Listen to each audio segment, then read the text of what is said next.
ఆడపిల్ల అంటేనే లక్ష్మీదేవి. ఇంటిలో ఆడపిల్ల సంతోష సంబరాలకు కొదవుండదు. అయితే ఆడపిల్లను చిన్నచూపు చూసే సమాజం కూడా ఉంది.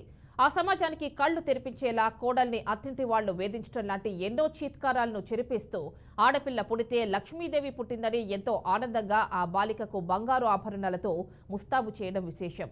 ఆ పాప పుట్టిన నుంచి ప్రతి నెలకొక వేడుకను నిర్వహించడమే కాదు, పాపకు 10వ నెలలో 18 లక్షల రూపాయలతో అలంకరించి వేడుక నిర్వహించి ఆ తల్లిదండ్రులు ముచ్చట పడిన సంఘటన మహబూబాబాద్ జిల్లా కేంద్రంలోని వెంకటేశ్వర బజార్లో జరిగింది.